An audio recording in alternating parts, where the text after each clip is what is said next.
Selamat datang di channel kami, jangan lupa like dan subscribe channel di bawah ini.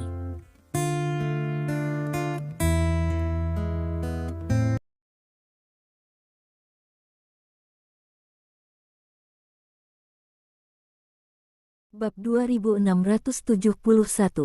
Ayo kita jalan-jalan, mengajakmu sarapan, dan berbicara sambil berjalan. Melihat wajah serius Natalie, Stephen berkata sambil tersenyum. Baiklah. Natalia mengangguk. Setelah itu, Stephen mengolesi janggutnya, memeluk Lin Ansun dan membawa Natalie keluar pintu. Saat itu pagi. Matahari bersinar di wajah orang-orang, hangat. Stephen membawa Natalie ke toko mie terdekat, memilih tempat duduk di depan pintu, dan memesankan Natalie semangkuk mie dengan daging cuka. Natalie mengaduk pasta mie dengan sendok, seolah memikirkan cara berbicara. Babi cuka adalah ingatan terbaik saya ketika saya masih kecil. Tambahkan gula dan cuka ke tepung. Setelah diaduk, itu akan membungkus daging babi gemuk dan tipis dan menggorengnya dalam wajan. Daging babi goreng berwarna kuning keemasan dengan sedikit hitam. Yang terbaik adalah saat baru keluar dari wajan. Makanlah, enak dan renyah, dan bisa dimasukkan ke dalam pasta mie setelah dingin, dan rasanya juga sangat enak. Kata Stephen dengan senyuman. Akan kucoba, kata Natalie sambil mengambil sesuap dengan sendok dan memasukkannya ke dalam mulutnya. Rasanya sangat enak, saya suka rasanya, kata Natalie. Ini adalah sarapan paling umum bagi kami orang-orang di kota Selat, kata Stephen. Ayo makan nanti. Natalie meletakkan sendok, memandang Stephen dan berkata, aku benar-benar tidak ingin melakukan hal seperti itu, tetapi karena Pangeran Wesley secara pribadi menemukanku, jadi aku harus melakukannya. Saya apa yang terjadi, kata Stephen. Ini tentang metaverse, kata Natalie. Yah, aku mungkin sudah menebaknya. Stephen mengangguk. Sekarang hak untuk berbicara di metaverse terutama ada di tangan 4 negara, negara bintang dan garis, negara naga, negara daun maple, dan negara kanguru.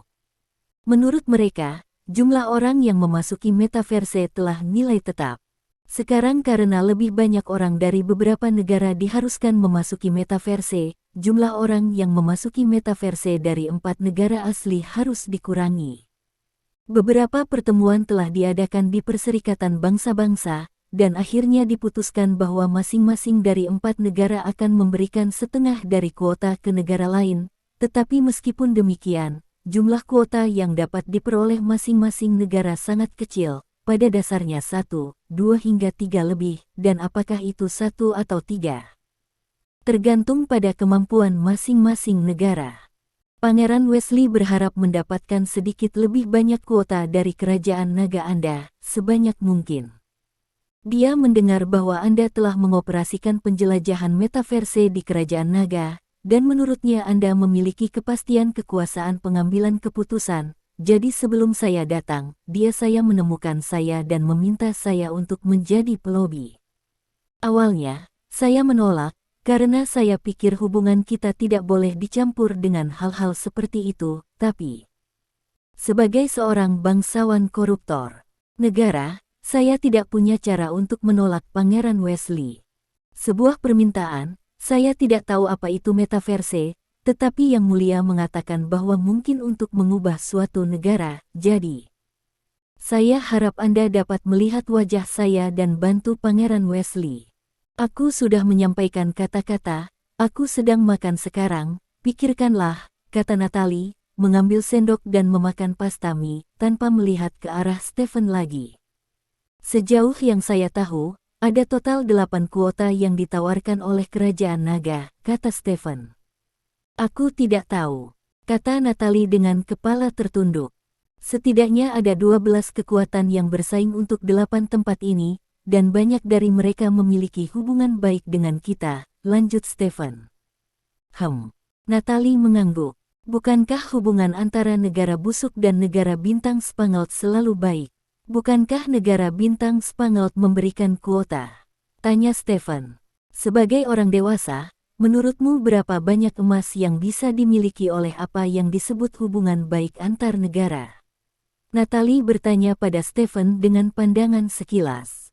Berapa banyak kuota yang akan diberikan Stars and Stripes? Stephen bertanya. Mereka bersedia memberikan 3 tempat, tetapi harga yang harus kami bayar di luar kemampuan kami. Kata Natalie. Jika Anda ingin mengambil tempat dari kami, negara korup Anda juga harus membayar harganya, dan itu pasti tidak sedikit. Anda tahu, kami membayar banyak untuk memenangkan selusin tempat ini. Jika itu masalah pribadi, saya dapat menyetujui Anda sesuka hati, tetapi ini adalah masalah bisnis, dan saya tidak dapat menggunakan kepentingan publik untuk melakukan kebaikan bagi diri saya sendiri, kata Stephen. Aku mengerti. Natalie meletakkan sendoknya dan berkata kepada Stephen, kami bersedia menunjukkan ketulusan yang besar.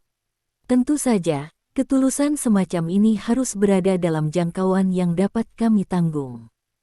Jangan hanya membuka mulut seperti seorang singa seperti bintang dan garis. Titik. Bahkan dalam keadaan yang sama, hal di atas tidak akan pernah saya pilih negara yang korup, jadi ini yang terbaik yang bisa saya lakukan untuk Anda. Stephen berkata dengan serius. Itu cukup bagus. Natalie berkata sambil tersenyum, Pangeran Wesley akan sangat senang ketika mendengar berita itu.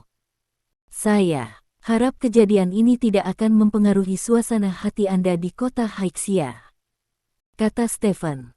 Tidak, bahkan jika kamu tidak membantuku, masalah ini tidak akan mempengaruhiku sedikit pun. Aku datang ke negeri naga untuk menikmati liburan yang menyenangkan. Kata Natalie. Oke, setelah makan malam, aku akan mengajakmu jalan-jalan. Pagi hari, kita akan mengunjungi tempat-tempat wisata terdekat, dan sore hari, kita akan berkendara ke tempat yang lebih jauh. Jika ingin bermain di kota Haixia, kamu bisa bermain untuk waktu yang lama. Stephen tersenyum. Berkata, yah, terserah kamu. Natalie mengangguk. Setelah sarapan, Stephen mengajak Natalie berbelanja. Terlihat jelas bahwa Natalie sangat santai setelah mendapatkan jaminan Stephen. Di pagi hari, Stephen membawa Natalie ke kuil Kaiyuan dan Taman Donghu di kota Haixia. Setelah makan siang, Stephen mengantar Natalie ke tempat yang lebih jauh. Saat matahari hendak terbenam, Stephen mengantar Natalie ke pantai. Ini disebut Lovers Bay. Setiap hari matahari terbenam dari sini, dan matahari terbenam akan mewarnai seluruh langit menjadi merah, yang sangat indah. Stephen memperkenalkan pemandangan ke Natalie sambil berjalan.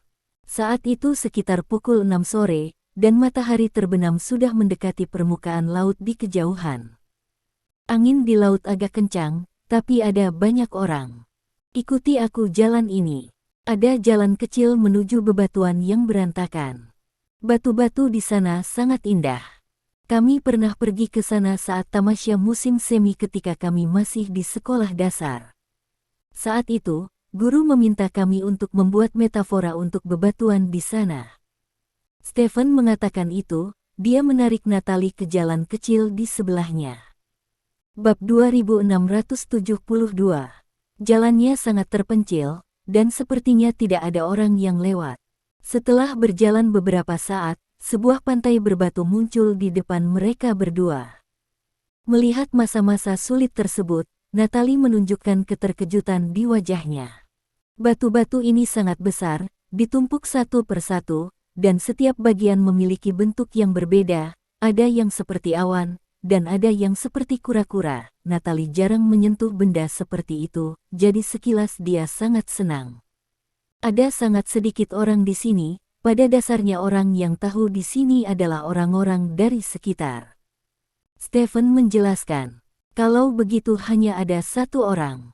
Natalie menunjuk ke kejauhan. Stephen melihat ke arah jari Natalie, dan menemukan bahwa memang ada seseorang yang berdiri di atas batu besar dengan punggung menghadap mereka, dan dia sedikit kurus dari sosok itu. Hanya sedikit orang yang mengetahuinya, dan bukan berarti tidak ada yang mengetahuinya. Mereka mungkin penduduk setempat juga, kata Stephen sambil tersenyum. Natalie tersenyum dan mengulurkan tangannya ke Stephen. Stephen memegang tangan Natalie, lalu berjalan ke atas tumpukan batu. Tumpukan batu tidak mudah untuk dilalui, tetapi dengan Stephen yang membimbingnya, Natalie merasa sangat nyaman. Keduanya berjalan di seberang batu, sementara Lin Ansun diserahkan kepada pengurus rumah tangga dan pelayan, yang berdiri di sisi tumpukan batu. Di tanah, menatap tuannya, wajahnya menunjukkan ekspresi bersyukur. Tuanku Duke hanya bisa tersenyum seperti itu ketika dia bersama Tuan Lin, kata kepala pelayan dengan emosi. Senyum Duke seindah bunga musim semi, kata pelayan itu. Saya sangat berharap Duke bisa tetap seperti ini selamanya. Alangkah baiknya jika Tuan Lin bisa tetap berada di sisi Duke, kata orang lain. Ini sangat sulit. Kepala pelayan menggelengkan kepalanya dan berkata, Tuan Lin adalah orang penting di kerajaan naga, dan dia ditakdirkan untuk tidak tinggal di sisi Duke. Saya hanya bisa berharap dia bisa lebih sering mengunjungi Duke di masa depan. Itulah satu-satunya cara untuk pergi. Semua orang berkata dengan emosi. Di sisi lain, di atas tumpukan batu, Stephen membawa Natalie ke batu tertinggi. Batu itu sangat besar, hampir seukuran mobil, dengan bagian atas yang rata. Berdiri di sini dan melihat ke kejauhan, ada lautan tak berujung di depan Anda, dan matahari terbenam yang akan tenggelam. Cahaya matahari terbenam terpantul di wajah Natalie, membuat wajah Natalie sangat cerah. Natalie mengangkat kepalanya sedikit, menutup matanya, dan merasakan angin laut bertiup di wajahnya. Tangannya bertautan dengan tangan Stephen. Saat ini, Natalie bukan lagi bangsawan Adipati Bauhinia, melainkan seorang gadis yang baru saja jatuh cinta. Stephen menatap Natalie sambil tersenyum. Saat ini, Natalie membuka matanya dan menatap Stephen. Kalau tidak, aku akan menetap di sini, kata Natalie. Tentu saja saya harap Anda akan menetap di sini, tetapi Anda tahu, itu tidak realistis, kecuali Anda bersedia meninggalkan identitas Anda sebagai Adipati Bauhinia, kata Stephen. Aku juga tahu itu tidak mungkin, jadi aku hanya bercanda. Natalie mengangkat bahunya, bercanda, tapi dengan perasaan agak kesepian di wajahnya. Dia berbalik dan melompat dari batu. Stephen mengikutinya dan melompat juga. Kalau aku tinggal di sini, aku pasti, kata Natalie sambil berjalan, dan tiba-tiba berhenti. Lihat pria itu. Natalie menunjuk ke satu sisi. Stephen melihat ke arah jari Natalie, dan menemukan bahwa orang yang berdiri tidak jauh darinya jatuh di atas batu saat ini. Berdiri di sini dan jangan bergerak, aku akan pergi dan melihat-lihat, kata Stephen. Ya, Natalia mengangguk. Setelah itu, Stephen berjalan menuju pria di kejauhan. Bab 2673. Stephen berjalan ke arah pria yang jatuh di atas batu. Saat dia melihat penampilan orang itu, ekspresinya sedikit berubah. Saat ini, pria yang jatuh di atas batu itu pucat dan mulutnya masih berbusa. Di sampingnya ada sebotol bir, ponsel, dan botol obat yang tutupnya dibuka. Stephen dengan cepat berjongkok dan membantu pihak lain berdiri. Hei, ada apa denganmu? Bisakah kamu mendengarku? Teriak Stephen. Pihak lain setengah membuka matanya dengan lemah, menatap Stephen dan berkata dengan lemah, kamu tidak membutuhkannya, jangan khawatirkan aku, biarkan aku mati di sini, di sini. Mendengar ini, dia menghubungi botol obat lagi, Lin. Stephen sudah mengetahui sesuatu di dalam hatinya, dia tidak mengatakan apa-apa, dia langsung mengambil lawan, melakukan lunge dengan satu kaki, membalikkan sisi lawan ke bawah, sehingga perut lawan hanya menekan pangkuannya, lalu Stephen tidak peduli dengan lawannya. Jika ada sesuatu yang kotor di mulut, masukkan jari Anda langsung ke mulut orang lain, lalu masuk jauh ke dalam tenggorokan. Setelah dirangsang oleh jari Stephen, pihak lain langsung muntah. Stephen menoleh dan berteriak kepada Natalie, Natalie, segera panggil ambulans, seseorang di sini bunuh diri dengan minum obat. Natalie terkejut ketika mendengar ini, dan dengan cepat mengangkat teleponnya. Lupakan saja, telepon 120 dan siapkan unit gawat darurat. Ambulans tidak bisa masuk ke sini. Ayo bawa dia ke rumah sakit setelah aku membuatnya muntah beberapa kali, teriak Stephen kepada Natalie. Oke, aku tahu. Natalie mengangguk berulang kali. Beri tahu dokter bahwa dia minum obat antidepresan, dan dia seharusnya minum banyak. Stephen melirik botol kosong di sebelahnya dan berkata, Oke. Pada saat ini, pria di pangkuan Stephen tiba-tiba muntah. Kotoran itu langsung membasahi tangan Stephen. Stephen menarik tangannya, dan memasukkan tangannya ke dalam mulutnya setelah pihak lain berhenti muntah. Mengapa mati jika kamu bisa hidup? Kata Stephen. Pihak lain tidak berbicara, karena Stephen masih menahan tenggorokannya. Muntah, muntah, muntah. Dirangsang oleh jari-jari Stephen, pihak lain memuntahkan beberapa suap lagi. Ketika Stephen melihat bahwa pihak lain hanya muntah dan tidak bisa memuntahkan apapun, dia menggendong pihak lain di pundaknya, dan kemudian dengan cepat berlari menuju pantai berbatu.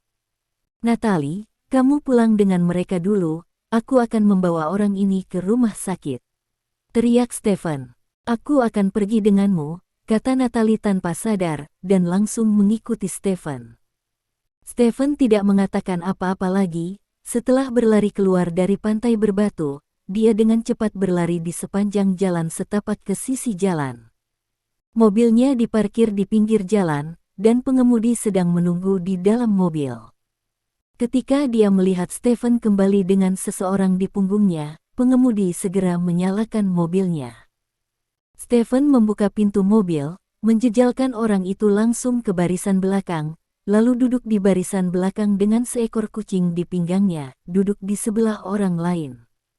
Kali ini, Natalie juga datang ke samping mobil, melihat ke barisan belakang, lalu membuka pintu kopilot. Natalie, jangan pergi denganku, bawa bayinya kembali dulu, dan jangan tinggalkan bayinya sendiri, kata Stephen. Natalie akan masuk ke dalam mobil, tetapi setelah mendengar kata-kata Stephen, dia ragu sejenak, dan kemudian berkata, Oke, aku akan bersama bayinya, telepon aku setelah selesai. Ya, Stephen mengangguk-mengangguk. Kemudian Natalie menutup pintu mobil. Pergi ke rumah sakit terdekat, kata Stephen kepada pengemudi. Pengemudi menyalakan mobil dan melaju menuju rumah sakit terdekat. Di dalam mobil, Stephen terus memuntahkan pria bunuh diri itu. Tindakan Stephen sama sekali tidak lembut, bahkan sangat kejam, jadi meskipun dia banyak muntah, Stephen membuatnya muntah beberapa kali lagi. Tidak baik melakukan sesuatu di usia muda. Ini tidak seperti belajar bunuh diri dengan minum obat, kata Stephen dengan cemberut. Tidak, maaf, aku mengotori kamu, mobilmu, kata pihak lain dengan lemah. Stephen sedikit terkejut dengan kata-kata ini, melihat hidupnya dalam bahaya setiap saat, dia bahkan meminta maaf karena mengotori mobilnya. Stephen menatap pria bunuh diri itu. Sebelumnya, Stephen menggurui dan muntah di pihak lain, tetapi dia tidak melihat pihak lain dengan hati-hati. Setelah melihat pihak lain, Stephen menyadari bahwa orang ini pasti sangat muda, karena wajahnya sangat tidak dewasa, dan dia hanya terlihat di masa remajanya. Ini hampir tidak bisa disebut laki-laki, hanya laki-laki. Saya tidak punya uang, semua simpanan sudah ditransfer ke nenek saya, kembali, berapa biaya untuk mencuci mobil nanti, Anda bisa mencarinya, minta mereka untuk mendapatkannya, kok. Aku benar-benar minta maaf, kata bocah itu. Jangan khawatir tentang hal-hal ini. Jika kamu bisa muntah, cobalah muntah sebanyak mungkin, sehingga tidak terlalu membahayakanmu, kata Stephen. Bocah itu tersenyum sedih, menggelengkan kepalanya sedikit dan berkata, tidak perlu, kamu tidak perlu menyelamatkanku, biarkan aku pergi, matilah, hidupku awalnya adalah sebuah kesalahan. Petik 2. Mengatakan ini, umumnya pada usia Anda, keinginan untuk mati tidak lebih dari sebuah kemunduran dalam hubungan dan karir Anda. Jika Anda mengambil pandangan jangka panjang, Anda akan menemukan bahwa kemunduran sementara bukanlah apa-apa. Ada banyak hal indah yang menunggu Anda di masa depan. Anda hanya ingin mati, karena Anda memiliki keberanian untuk mati. Mengapa Anda tidak memiliki keberanian untuk hidup? Bahkan jika Anda ingin mati, Anda harus mentransfer semua uang ke nenek Anda, yang menunjukkan bahwa nenekmu sangat penting bagimu. Pikirkan tentang dia, kamu membunuhnya, apa yang harus saya lakukan? Kata Stephen. Bocah itu tidak berbicara, dan menatap atap mobil dengan tatapan kosong. Butuh waktu kurang dari 5 menit untuk mobil Stephen berhenti di halaman rumah sakit. Bab 2674. Dokter yang sudah lama menunggu itu segera memberangkatkan, mengangkat bocah itu, dan langsung mengirimnya ke UGD. Stephen meminta bawahannya untuk masuk dan menangani prosedur rawat inap untuk bocah itu, sementara dia sendiri pergi keluar ruang gawat darurat. Anak muda zaman sekarang benar-benar tidak menghargai kehidupan sama sekali. Stephen menggelengkan kepalanya dengan kesal.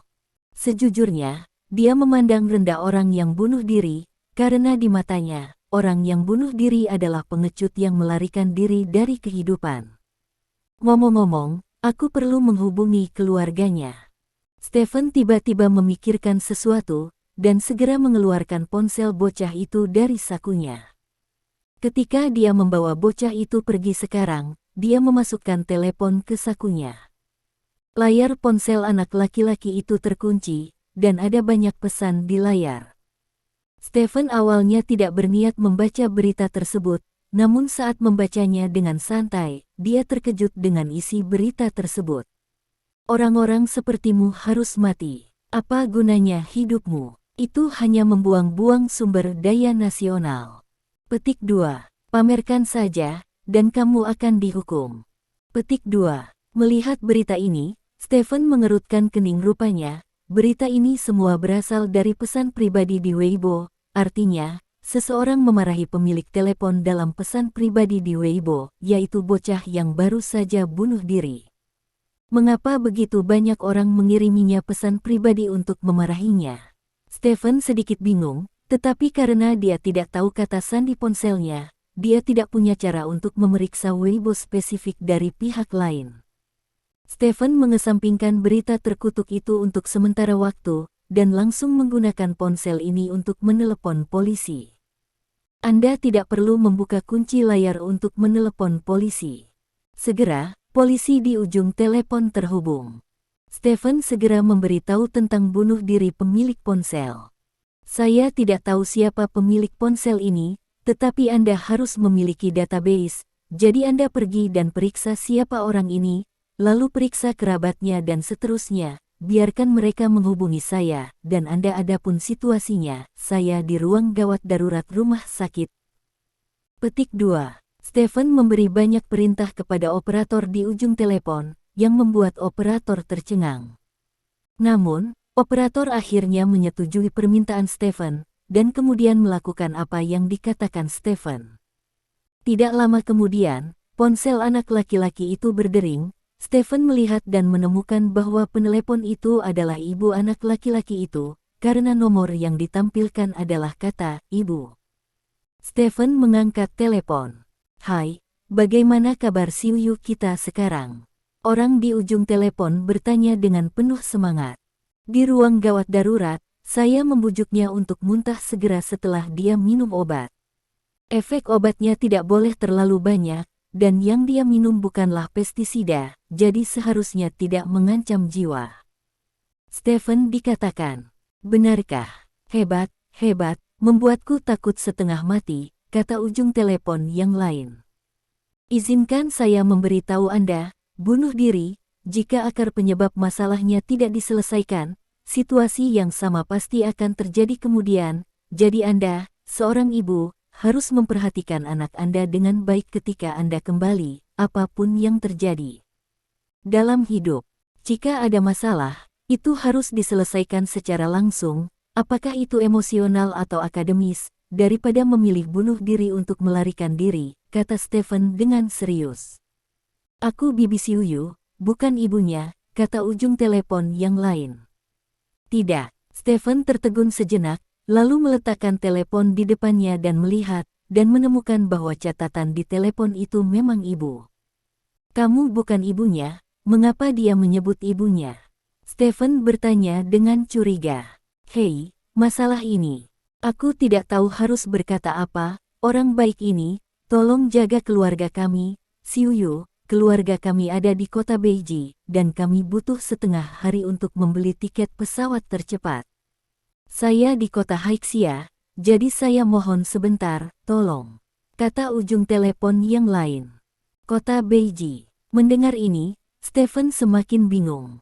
Dia mengira orang yang bunuh diri adalah orang lokal, kalau tidak dia tidak akan bunuh diri dengan pergi ke tumpukan batu yang diketahui penduduk setempat, tetapi ternyata bahwa dia adalah kota Beiji.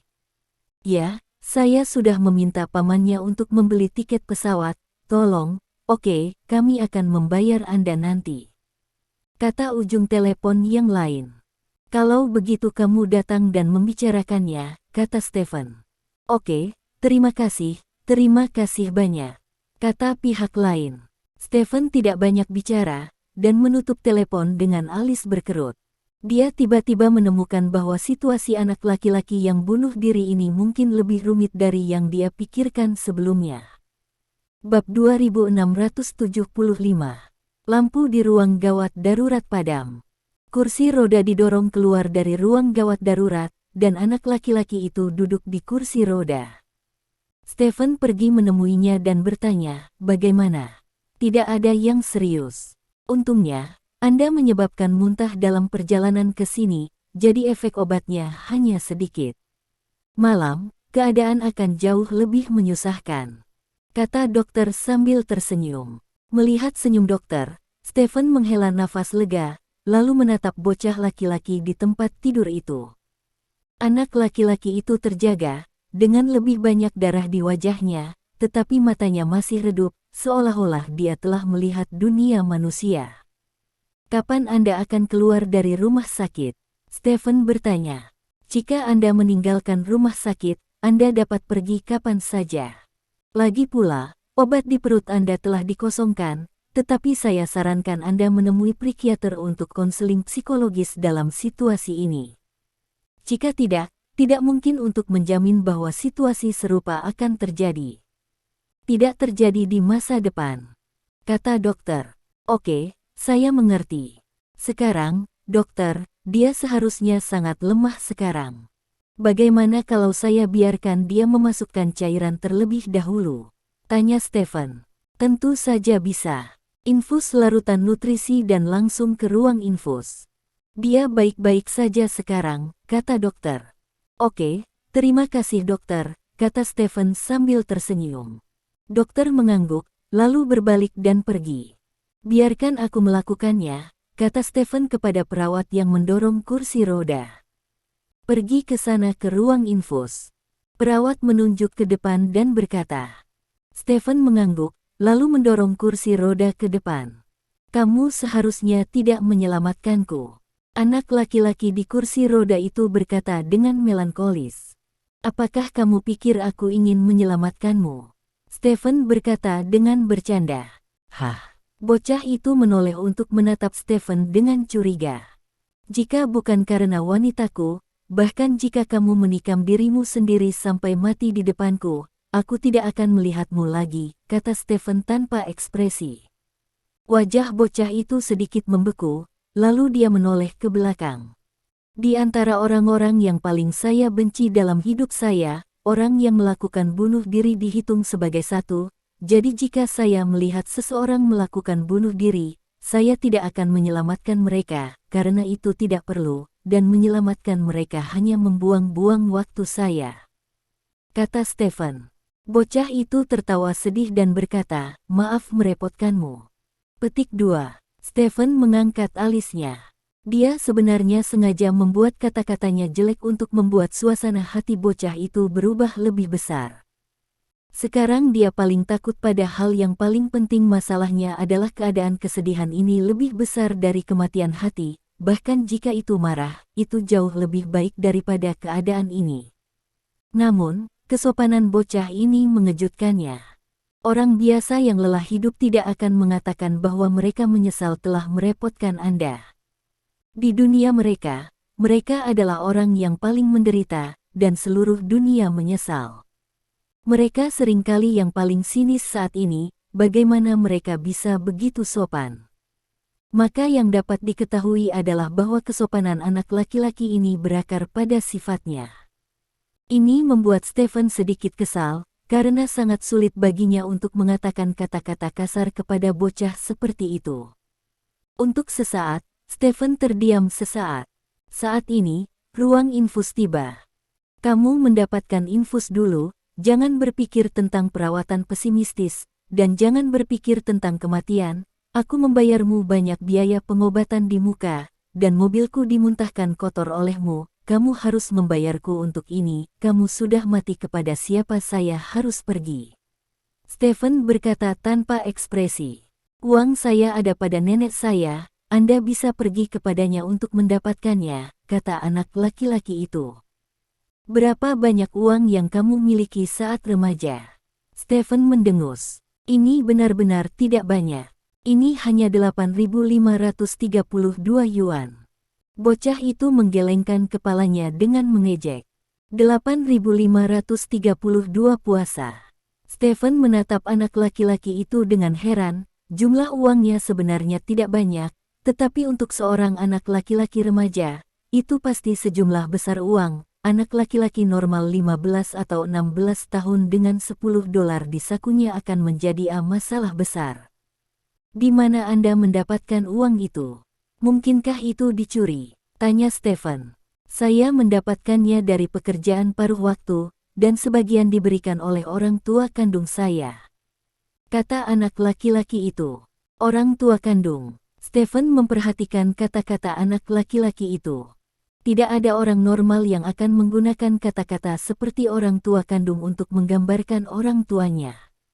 Selain itu, Stephen juga memperhatikan bahwa ketika anak laki-laki itu menyebut orang tua kandungnya, nada suaranya tampak ironis. Makna, saya tidak peduli bagaimana Anda mendapatkan uang. Singkatnya, 8.000 yuan tidak cukup bagi Anda untuk membayar saya. Anda seharusnya memperhatikan benda berkilau di atap mobil saya. Ini disebut atap langit berbintang.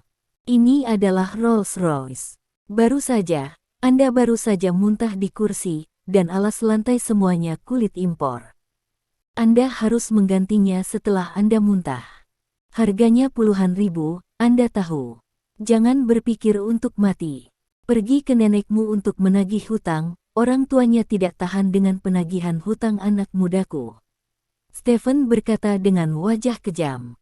Aku tidak mengizinkanmu menyentuh nenekku. Bocah itu tiba-tiba berteriak dengan penuh semangat, mengejutkan orang-orang yang menerima infus. Banyak orang melihat ke samping ini dengan mata bergosip, terutama pada Stephen. Bab 2676.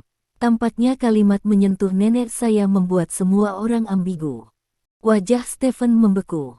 Dia tidak berharap bocah sopan ini meniup rambutnya setelah dia menyebut neneknya. Dia memutar matanya sedikit dan berkata, kamu bilang kamu tidak akan membiarkan aku menyentuhmu. Kamu adalah orang yang tidak, aku akan mendapatkan uang dan membayarmu kembali, tetapi kamu tidak boleh menyentuh nenekku. Bocah itu berkata sambil menatap Stephen dengan tinjunya terkepal. Itu yang kamu katakan, sebelum uangnya dibersihkan, jangan pernah berpikir untuk mati, dapatkan infus dulu, kata Stephen. Anak laki-laki itu mengangguk tanpa ekspresi. Setelah itu, perawat membawakan larutan nutrisi dan menggantungkannya untuk anak laki-laki itu. Dengan masukkan larutan nutrisi tersebut, warna kulit anak laki-laki tersebut segera membaik. Stephen tidak peduli dengan warna kulit anak laki-laki itu, yang dia pedulikan adalah apakah mata anak laki-laki itu cerah. Setelah rangsangannya barusan, masih ada sedikit cahaya di mata bocah itu, tapi tidak banyak. Stephen penasaran dengan bocah ini, tetapi dia tidak bertanya, karena sekarang jelas bukan waktunya untuk bertanya, dan jika dia membuat pihak lain merasa lelah dunia, maka pekerjaannya yang sibuk akan sia-sia. Jika seseorang ingin mati, bahkan Stephen tidak dapat menghentikannya. Stephen meluangkan waktu untuk menelepon Natalie dan berbicara singkat tentang situasi anak laki-laki itu. Sepertinya ini anak laki-laki yang punya cerita, kata Natalie. Ya, aku akan tinggal bersamanya di sini dulu, mari kita bicarakan setelah keluarganya datang. Kamu dan bayinya menungguku di rumah, kata Stephen. Yah, kamu tidak perlu merindukan kami, jaga bocah itu, lagi pula, ini adalah kehidupan, kata Natalie. Stephen mengangguk, lalu menutup telepon dan kembali ke ruang infus. Berjalan ke ruang infus, Stephen tiba-tiba menemukan bahwa bocah itu telah menghilang. Hei, apakah kamu bermain petak umpet denganku? Stephen mengerutkan kening dan melihat sekeliling. Ruang infus ini hanyalah sebuah pintu untuk keluar, dan tempat yang saya panggil tadi ada di depan pintu, jadi tidak mungkin bocah itu melewati pintu. Jadi dia kemungkinan besar masih di ruang infus, hanya bersembunyi. Saya benar-benar Sherlock Holmes hidup. Stephen diam-diam bangga, lalu menggeledah ruang infus dengan sungguh-sungguh. Bocah laki-laki itu melompat keluar jendela dan melarikan diri. Seorang lelaki tua di sebelahnya yang sedang diinfus dengan ramah mengingatkannya. Stephen menatap paman itu dengan heran. Paman menunjuk ke jendela dan berkata, lari dari sana. Petik 2. Terima kasih, paman. Stephen berterima kasih kepada pamannya, lalu bergegas ke jendela. Di luar jendela ada halaman. Brengsek, bagaimanapun juga aku adalah Raja Suci, dan aku membiarkanmu melarikan diri seperti anak nakal, sial. Stephen mengutuk, dan berlari keluar jendela. Untungnya, bocah itu lemah secara fisik, jadi dia tidak lari jauh. Stephen segera melihat bayangannya dan mengejarnya. Kamu tidak nyata, adik laki-laki, kamu melarikan diri sebelum kamu berutang uang kepadaku, apakah kamu bermain-main denganku? Stephen berjalan di samping bocah itu dan berkata dengan wajah lurus. Tidak punya uang, kata bocah itu dengan wajah sedih. Saya tidak meminta Anda untuk segera membayarnya kembali. Mengapa Anda melarikan diri? Sekantong larutan nutrisi harganya lebih dari 10.000 yuan dan Anda menariknya begitu Anda mengatakannya. Apakah Anda memiliki ranjau di rumah? Stephen berkata dengan marah. Aku juga mendengar mereka mengatakan bahwa larutan nutrisiku sangat mahal, dan aku tidak pantas mendapatkannya. Kata bocah itu. Itu sebabnya kamu lari? Stephen bertanya. Ya. Bocah itu mengangguk dan berkata, aku kehilangan sedikit, kamu bisa menjualnya kepada orang lain. Petik 2. Apa-apaan? Stephen mengangkat tangannya dan menamparkan bocah itu di bagian belakang kepala, tertulis, siapa yang akan membeli larutan nutrisi setelah dibongkar? Tidak bisakah dijual? Anak laki-laki itu bertanya dengan curiga. Apakah Anda tidak pernah memasukkan larutan nutrisi? Anda tidak dapat menjual kembali larutan nutrisi setelah dibuka. Lagi pula, benda itu disuntikkan ke dalam tubuh. Siapa yang dapat menjamin bahwa tidak ada ginseng di dalamnya setelah dibuka, kata Stephen. Itu dia. Anak laki-laki itu menunjukkan ekspresi yang tiba-tiba sadar. Saya tidak meminta Anda untuk membayar kembali uang itu sekarang. Apa yang Anda takutkan? Jika Anda benar-benar tidak punya pilihan, Anda dapat bekerja di lokasi konstruksi saya, memindahkan batu bata atau semacamnya, dan menggunakan gaji Anda untuk menutupi uang itu. Kamu berutang padaku, kata Stephen. Tapi aku tidak ingin hidup lagi, Kak, kata bocah itu tanpa daya. Berapa umurmu dan kamu tidak ingin hidup lagi? Aku telah hidup lebih dari 30 tahun dan merasa bahwa aku belum cukup hidup. Kata Stephen dengan cemberut. Aku hanya tidak ingin hidup lagi. Bocah itu menggelengkan kepalanya. Siapa namamu? Stephen bertanya. Namaku Chen Kuhai, kata bocah itu. Stephen mengangkat alisnya. Menurut apa yang dikatakan bibi anak laki-laki itu sebelumnya, anak laki-laki itu seharusnya dipanggil Xiuyu. Sekarang dia mengatakan namanya adalah Chen Kuhai, yang jelas merupakan nama samaran acak, seperti Lin Kai-nya sendiri. Lalu mengapa kamu ingin mati? Stephen bertanya. Sulit untuk dijelaskan dengan kata-kata. Saya telah mengalami terlalu banyak penderitaan dalam hidup saya, dan hidup saya seperti lautan penderitaan. Saya hanya ingin menyingkirkannya secepat mungkin, kata bocah itu dengan melankolis. Ekspresi. Saat seseorang lahir dan saat dia mati ditentukan oleh Tuhan. Itu semua takdir. Kamu belum mencapai waktu untuk mati. Stephen menggelengkan kepalanya. Aku tidak percaya pada takdir. Bocah itu menggelengkan kepalanya. Apakah kamu tidak percaya pada takdir? Bagaimana kalau kita bertaruh? Kata Stephen. Berjudi. Apa yang kamu pertaruhkan? Tanya bocah itu dengan curiga. Stephen menunjuk ke toko lotre di depannya sambil tersenyum, dan berkata, berjudilah hidupmu. Petik 2. Akan menambah lebih banyak. Bab 2677. Stasiun Taruhan Lotre Kesejahteraan Negara Naga. Disebut sebagai toko lotre. Stephen memimpin seorang anak laki-laki yang menyebut dirinya Chen Kuhai untuk berdiri di depan konter toko lotre. Pria tampan, beli lotre gosok.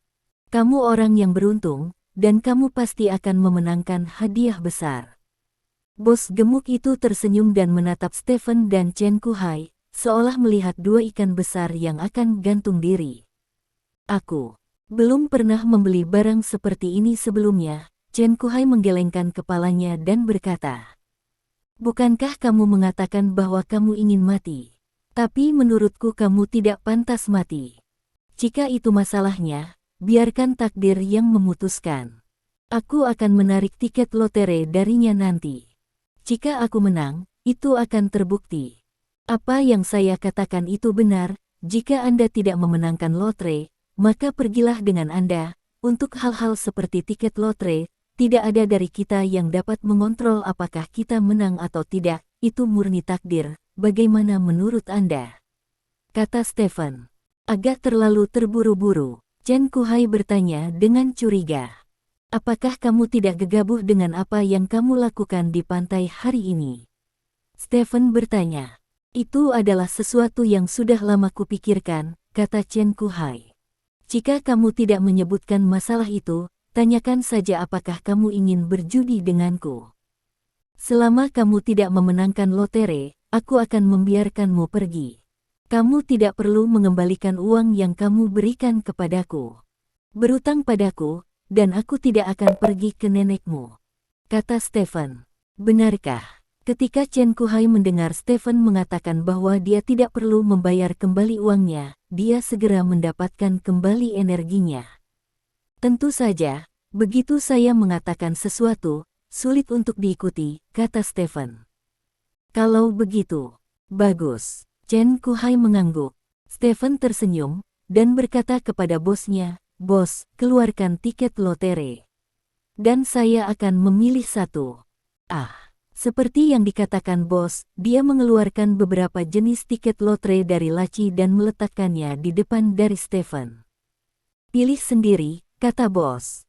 Stephen melirik tiket lotre di atas meja, pupil matanya sedikit menyusut. Saat berikutnya, tiket lotre secara bertahap menjadi transparan di mata Stephen, dan kemudian semua angka dan pola di tiket lotre muncul di depan mata Stephen. Benar saja, aku bisa melihatnya. Stephen sangat gembira. Ketika saya membeli Eye of Titan di pelelangan sebelumnya, pembawa acara mengatakan bahwa mata ini tidak dapat membaca tiket lotre, tetapi dengan peningkatan kemajuan pengisiannya, fungsi Eye of Titan telah diaktifkan sepenuhnya, dan dia telah melihat melalui kertas lebih dari sekali barang berkualitas, jadi dia memutuskan bahwa Eye of Titan harus bisa digunakan untuk membaca tiket lotre. Dan hasilnya persis seperti yang dia pikirkan. Anda benar-benar pantas mendapatkan hidup Anda. Stephen melirik Chen Kuhai, lalu dengan cepat mengambil tiket lotre. Ini adalah tiket gosok dengan nilai nominal 20 yuan. Melalui perspektif, Stephen sudah tahu bahwa tiket lotre ini akan memenangkan hadiah kecil sebesar 20 yuan. Untuk Stephen, dia tidak peduli berapa banyak uang yang dia menangkan. Lagi pula, dia bisa mendapatkan lebih banyak uang daripada hadiah pertama dari tiket lotre pada saat dia menggores tiket lotre. Yang dia inginkan saat ini adalah memenangkan lotre. Stephen menyerahkan tiket lotre kepada Chen Kuhai dan berkata, "Gosok. Dengan keberuntunganku dan keberuntunganmu, tiket ini pasti akan menang. Aku tidak tahu bagaimana memainkannya." Chen Kuhai menggelengkan kepalanya.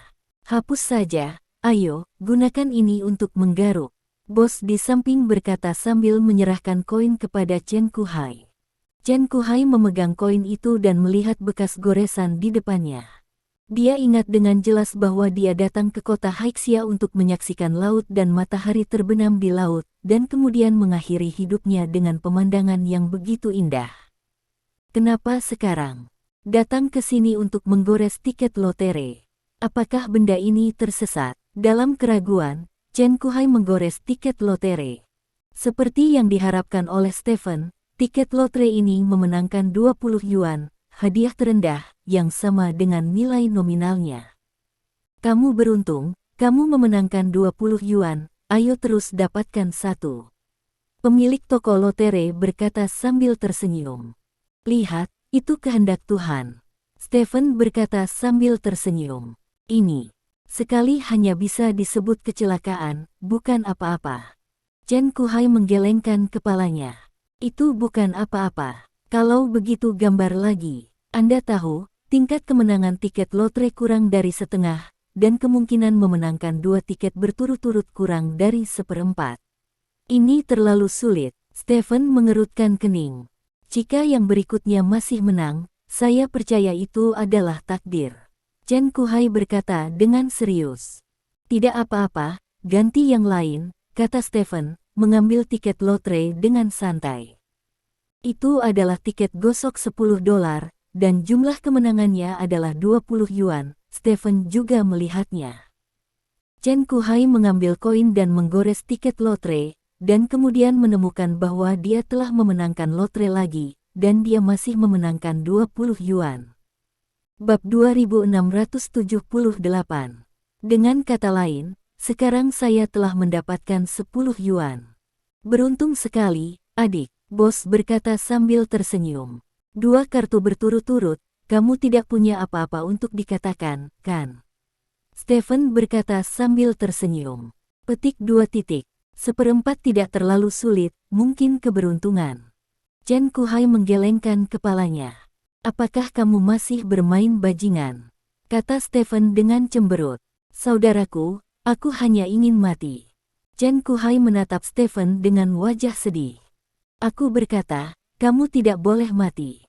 Karena menurutmu kemungkinan 1/4 tinggi, maka kamu terus menggaruk," kata Stephen, mengeluarkan beberapa tiket lotre dari meja dan memotretnya di depan Chen Kuhai dan berkata, "Apakah begitu banyak?" "Tiket yang cukup. Kemungkinan menang berturut-turut adalah 1 dari 1/100. Kamu menggaruknya untukku, dan jika kamu tidak punya uang untuk 1, kamu akan mati."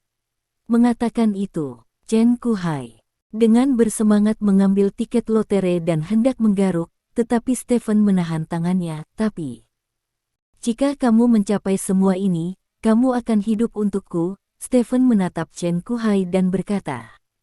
Chen Kuhai melihat ekspresi serius Stephen, dan tiba-tiba sepertinya mengerti sesuatu.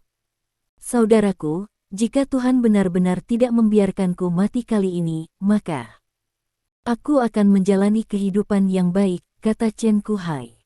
"Oke, ayo bercukur," kata Stephen. Chen Kuhai mengambil koin dan dengan hati-hati menghapus tiket lotre. Tidak mengherankan, semua lotre ini menang. Meskipun semua hadiahnya kecil, tingkat kemenangan 100% masih membingungkan pemilik toko togel. Bukankah lotre ini alat yang bagus untuk memotong daun bawang? Kapan itu menjadi produk kesejahteraan? Sungguh, apakah mereka semua menang? Chen Kuhai bertanya dengan suara gemetar sambil memegang tiket lotre. "Aku sudah mengatakan semuanya, anakmu harus mati," kata Stephen sambil tersenyum. Chen Kuhai melihat tiket lotre di tangannya. Dia tidak percaya pada takdir, karena jika ada yang namanya takdir, hidupnya tidak boleh seperti ini. Tapi sekarang, tiket lotre di depannya dengan jelas mengatakan kepadanya bahwa hidupnya tidak boleh berakhir di sini. Pada saat ini, Chen Kuhai tampaknya akhirnya menemukan rezeki dalam hidupnya. Klaim hadiahnya, jadi kita akan mendapat beberapa ratus kali ini, bawa saja untuk makan malam, kata Stephen sambil tersenyum. Kredit, tebus hadiahnya, bos. Chen Kuhai menyerahkan tiket lotre kepada bos. Bos berkata sambil mengklaim hadiah, kalian berdua benar-benar orang paling beruntung yang pernah saya temui sejak saya membuka toko lotre untuk waktu yang lama. Tingkat kemenangannya 100%. Saya belum pernah mendengarnya. Chen Kuhai tersenyum. Dia merasa bahwa hidupnya mungkin tidak semuanya masam dan pahit, tetapi terkadang ada beberapa hal yang manis.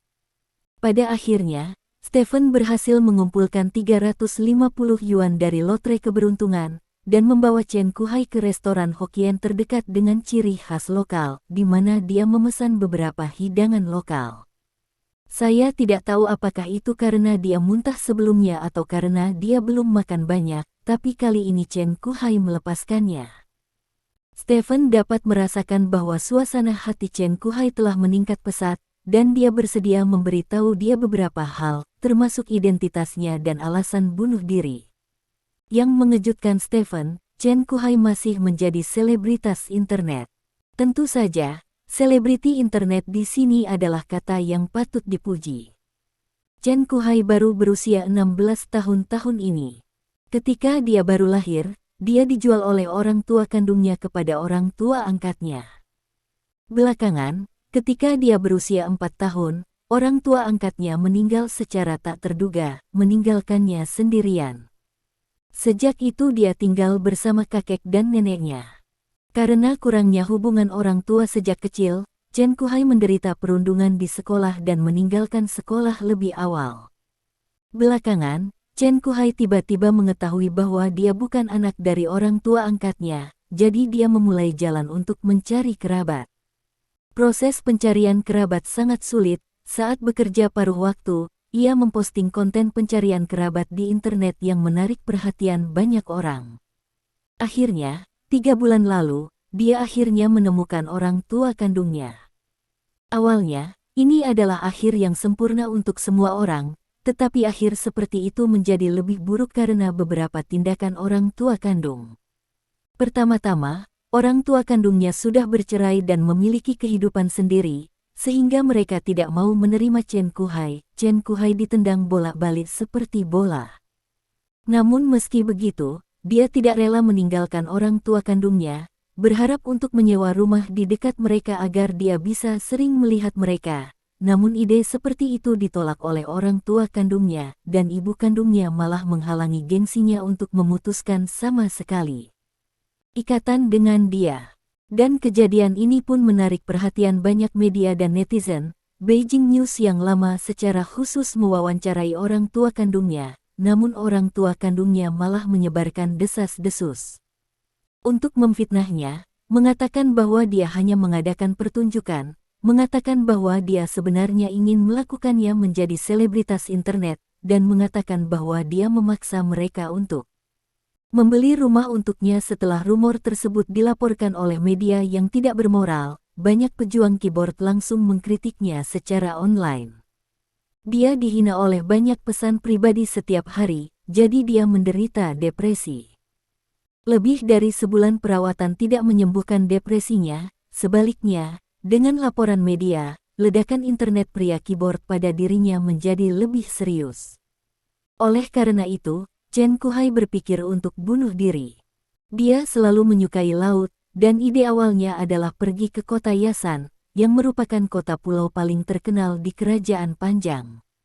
Namun kemudian dia mengetahui bahwa tiket pesawat terlalu mahal, dan dia tidak ingin menghabiskan terlalu banyak uang sebelum meninggal, jadi dia memilih kota Haixia yang juga terletak di tepi laut, tetapi tiket pesawatnya jauh lebih murah.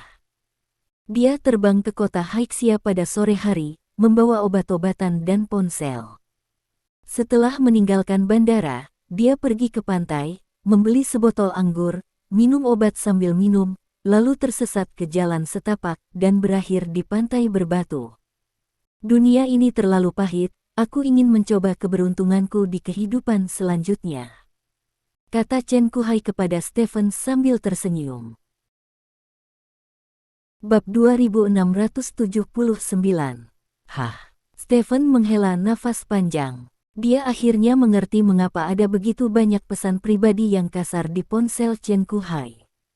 Mengapa dia mencatat bibinya sebagai ibu? Kenapa dia datang ke Stride City? Kenapa dia sangat ingin mati? Stephen menatap pemuda di depannya. Dia baru berusia 16 tahun, orang normal baru saja memasuki tahun pertama sekolah menengah pada usia ini. Dia seharusnya membaca lebih awal dengan teman sekelasnya di kelas yang cerah. Dia seharusnya berlari dengan teman-temannya di taman bermain yang luas. Dia juga telah mencapai usia di mana dia bisa merasakan rasa cinta untuk pertama kalinya, dan dia bisa memiliki seorang gadis yang disukainya. Tapi dia tidak punya apa-apa. Stephen mendengar dari Chen Kuhai bagaimana dia diintimidasi oleh teman-teman sekelasnya dan dihina oleh gurunya. Dengarkan dia berbicara tentang bagaimana dia ditolak oleh orang tua kandungnya dan diblokir.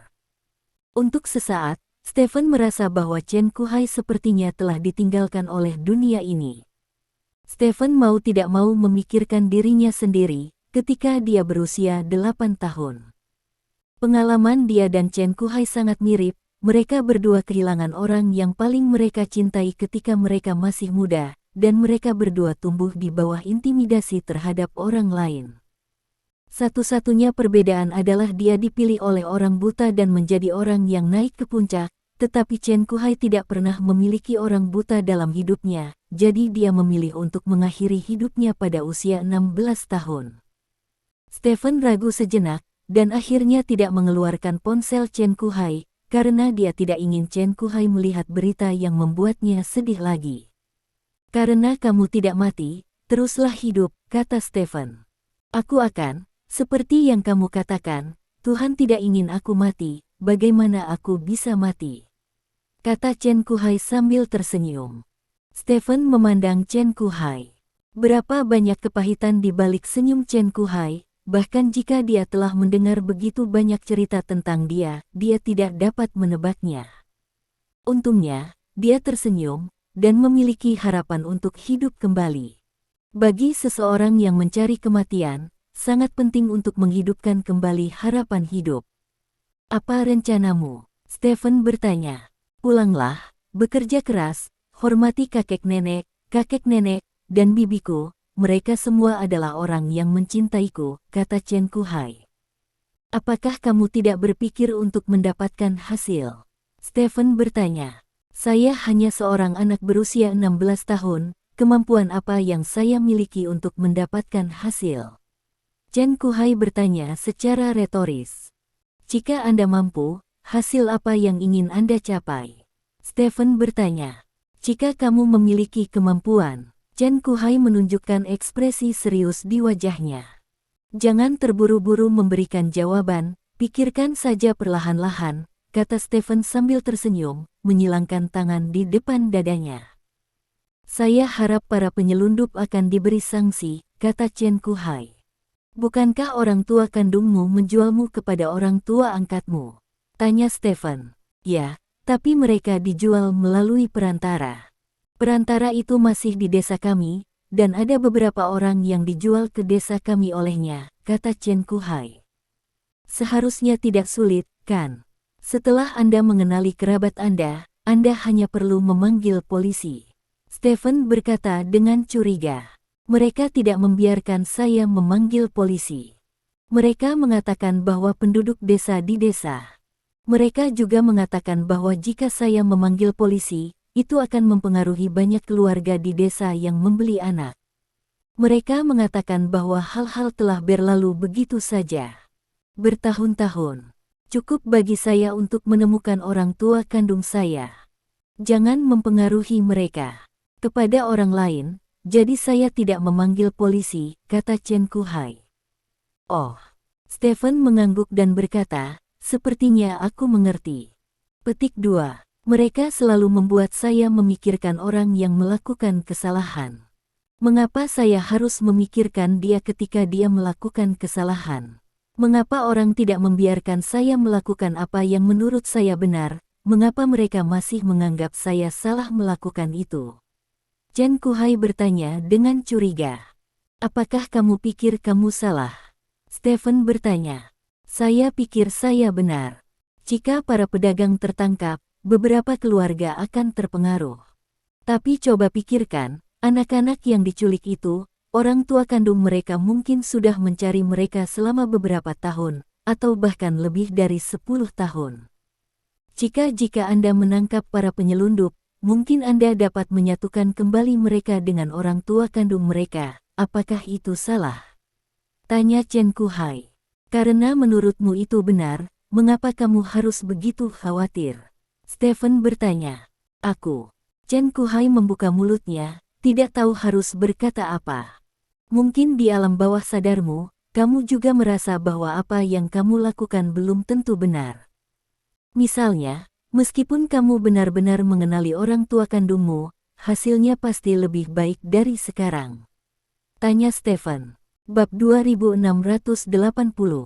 Chen Kuhai membeku sesaat, lalu menundukkan kepalanya. Di Longguo, mengapa kasus penculikan anak berulang kali dilarang?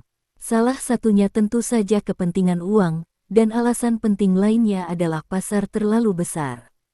Permintaan menentukan pasokan. Banyak yang disebut adopsi di pasar sebenarnya berasal dari pedagang manusia. Sesederhana apa cara menyelesaikan masalah perdagangan manusia? Membeli sama dengan kejahatan penculikan. Siapa yang berani membeli anak jika langsung membelinya? Pada saat itu, permintaan pasar akan berkurang, dan penawaran secara alami akan berkurang, tapi sampai saat ini berkenaan dengan kejahatan penculikan dan perdagangan manusia sampai sekarang, undang-undang mana yang menetapkan bahwa pembeli harus menanggung kejahatan yang sama? Tanya Stephen. Mengapa ini terjadi? Chen Kuhai bertanya dengan curiga. Akar penyebabnya adalah orang-orang kerajaan naga menghargai warisan generasi mendatang. Beberapa pasangan memang mandul dan tidak memenuhi persyaratan untuk diadopsi. Mereka ingin seseorang meneruskan garis keluarga, jadi apa yang harus mereka lakukan? Stephen bertanya. Chen Kuhai menunjukkan ekspresi serius. Setelah sekian lama, Chen Kuhai berkata, tapi ini tidak bisa menjadi alasan mengapa mereka menghancurkan kebahagiaan keluarga orang lain. Ya, kamu benar, tetapi bagaimana jika ada yang dijual oleh orang tua kandungmu seperti orang tua kandungmu? Mungkin mereka hidup bahagia sekarang. Mungkin orang tua kandung mereka tidak ingin dipersatukan kembali dengan mereka apa? Tanya Stephen. Ini. Chen Kuhai menunjukkan ekspresi bingung. Ada banyak hal di dunia ini yang tidak sepenuhnya benar atau salah. Ketika semuanya didasarkan pada kecanggihan manusia, benar dan salah hanyalah masalah posisi. Inilah akar penyebab keengganan keluarga Anda untuk membiarkan Anda memanggil polisi. Stephen berkata, apakah maksudmu aku tidak peduli dengan hal-hal itu? Tanya Chen Kuhai. Aku tidak bermaksud apa-apa. Aku hanya ingin kamu mengerti bahwa apa yang kamu lakukan tidak salah, dan bahkan layak untuk disemangati, tetapi hasilnya mungkin tidak memuaskan seperti yang kamu pikirkan. Karena kamu telah memutuskan untuk melakukan ini, kamu harus menanggung semua konsekuensi dari masalah ini, kata Stephen. Aku mengerti. Chen Kuhai mengangguk. Stephen tersenyum dan bertanya, lalu apa yang akan kamu lakukan? Hubungi polisi dan tangkap dia. Chen Kuhai berkata dengan serius. Oh. Stephen mengangkat alisnya dan bertanya, mengapa? Stephen tersenyum dan bertanya, selain itu, apakah ada hal lain yang ingin kamu lakukan? Ya, kata Chen Kuhai. Ada apa? Stephen bertanya. Saya ingin orang tua kandung saya meminta maaf kepada saya, mereka memfitnah saya. Kata Chen Kuhai. Lalu, Stephen bertanya, saya ingin mereka yang menghina saya secara online dihukum secara hukum. Kata Chen Kuhai lagi. Lalu, Stephen bertanya, saya akan membayar harga untuk menyebarkan desas-desus tentang saya. Kata Chen Kuhai. Apakah ada yang lain? Stephen bertanya. Tidak lagi.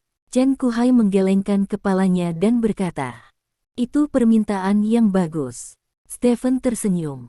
"Apakah menurutmu aku terlalu dendam?" Chen Kuhai bertanya. "Ini benar-benar agak berat." Stephen mengangguk. "Maukah kamu membujukku?" Chen Kuhai bertanya. "Aku belum mengalami penderitaanmu, jadi aku tentu saja tidak memenuhi syarat untuk membujukmu agar bermurah hati, tapi kupikir kau hampir meninggalkan dunia ini karena hal-hal itu. Berdasarkan hal ini, menurutku balas dendam apapun pantas dilakukan." Stephen berkata. Mendengar kata-kata Stephen, Chen Kuhai tersenyum. "Terima kasih, Kakak Lin Kai. Ngomong-ngomong, namaku bukan Chen Kuhai, tapi namaku sebenarnya Chen Xiuyu," kata Chen Kuhai. "Senang bertemu denganmu, dan selamat atas pelarianmu dari lautan penderitaan," kata Stephen sambil tersenyum. "Ya." Chen Xiuyu mengangguk, lalu mengangkat bahu dan berkata, "Tapi aku hanya bisa memikirkan apa yang baru saja aku katakan. Lagi pula, aku hanyalah seorang anak kecil. Bagaimana aku bisa melakukan begitu banyak hal?" "Lupakan bahwa kamu adalah yang terpilih," kata Stephen. "Yang terpilih?" Chen Xiuyu menatap Stephen dengan curiga. "Siapa yang bisa menggores lebih dari selusin tiket gosok sekaligus dan memenangkan semua hadiahnya?" Stephen berkata sambil tersenyum. "Itu hanya keberuntungan. Meskipun saya masih muda, saya tidak kekanak-kanakan." Chen Xiuyu menggelengkan kepalanya. "Apakah kamu percaya pada cahaya?" Stephen bertanya. "Cahaya? Ultraman?" tanya Chen Xiuyu. "Ya." Stephen mengangguk. "Aku tidak percaya, aku terlalu tua untuk menonton Ultraman." Chen Xiuyu menggelengkan kepalanya. "Aku hanya percaya pada cahaya, Xiuyu. Berapapun usiamu, kamu harus percaya pada keberadaan cahaya. Dunia ini tidak akan pernah kekurangan cahaya. Cahaya mungkin tidak langsung datang, tapi suatu hari pasti akan bersinar secara keseluruhan." "Dunia," kata Stephen. "Mungkin." Chen Xiuyu tersenyum, seolah-olah dia masih tidak percaya kata-kata Stephen. Stephen tidak banyak bicara, dan mulai makan sambil tersenyum. Keduanya makan malam yang layak, dan kemudian Stephen membawa Chen Xiuyu ke bandara. Setelah menunggu di bandara selama lebih dari setengah jam, beberapa sosok bergegas keluar dari lorong tersebut. Beberapa orang ini pergi dengan tergesa-gesa begitu mereka melihatnya. Mereka bahkan tidak membawa barang bawaan, dan mereka mengenakan pakaian tua. Melihat orang-orang ini, Chen Xiuyu mengangkat tangannya dan berteriak, "Nenek, Tuan, Bibi." Petik 2. Mendengar suara itu, orang-orang itu bergegas menuju Chen Xiuyu. "Xiuyuku, senang kamu baik-baik saja." Seorang lelaki tua memeluk Chen Xiuyu dengan erat, dan beberapa anggota keluarga Chen Xiuyu lainnya juga mengepung Chen Xiuyu. Melihat pemandangan ini, Stephen tersenyum dan menyingkir. Terima kasih. Sampai jumpa di bab selanjutnya.